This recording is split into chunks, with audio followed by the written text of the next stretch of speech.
Now, I brought you the story last night about koalas being killed when blue gum plantations are being felled on Kangaroo Island off South Australia. The 7 News exclusive hinged on these harrowing pictures of koalas grappling for their lives on trees that are being felled. The logging companies claim they do check for koalas, but the evidence is clear that the checks are not thorough enough. The images have caused a stir worldwide, and the state's premier is calling for a science-based response to the issue. They're hard images to watch. No one wants to see animals killed unnecessarily. It is confronting when you see it. Others are demanding stronger action, even though the koalas are not native to the island and are thriving to problematic levels. The Greens are demanding the logging stop immediately so a management plan can be worked out. In other parts of the country, koalas are facing extinction. That puts a particular responsibility on South Australia to protect the koalas that we have left in the wild. Good Lord, even Sarah Hanson-Young is right every now and then.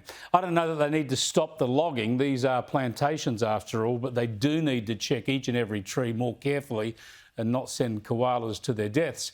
And then what to do with these plentiful koalas on an island where they don't really belong? Couldn't they be used to replenish threatened populations on the eastern seaboard? Let's bring in Olivia Woosnam, who's a koala ecologist. Thanks for joining us, Olivia. Appreciate your time.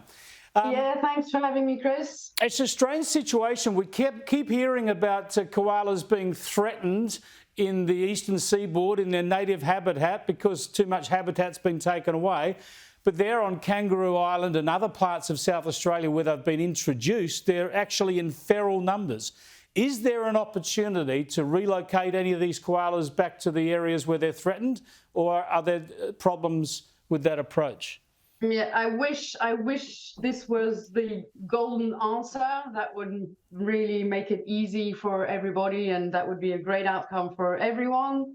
Unfortunately, it's not as simple as that, because remember, for starters, and it's been mentioned before, the koalas on Kangaroo Island were introduced. They're not a natural population, and so their genetic makeup is really very different now to the natural populations, and that in itself can be a problem and a risk to natural populations. Number two, regardless of that, in the natural world, there's actually very few species, whether flora or fauna, that actually fare well with being translocated. Those who do well in translocations are actually pretty much the exceptions, and unfortunately, the koala is not an exception. When you take them en masse and translocate them, they tend to fare very poorly. In fact, often record up to 100% death of the animals that have been translocated. So it's extremely risky for the animals themselves that you're basically removing out of their home, the only home they've ever known their entire lives.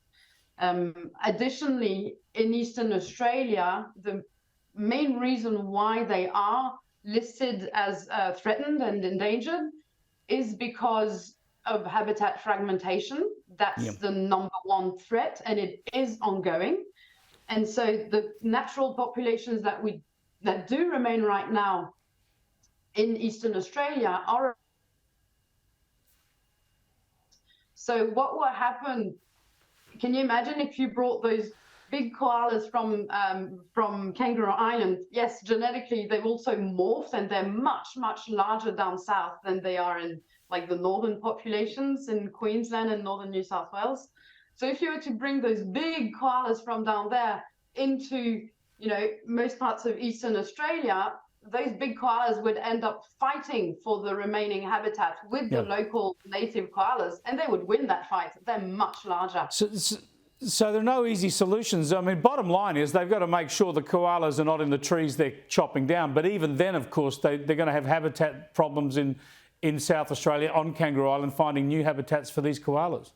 Exactly, I agree. Unfortunately, it's the case on Kangaroo Island is actually akin to what's happened, and it's still happening in Cape Otway in Victoria.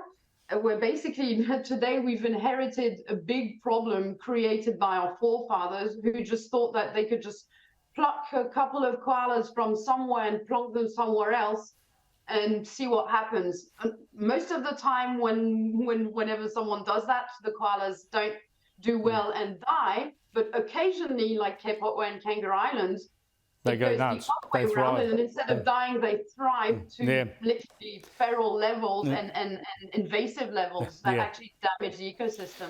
No easy solutions, unfortunately, Olivia. Thanks so much for joining us. Olivia Woosnam there, who's a koala ecologist.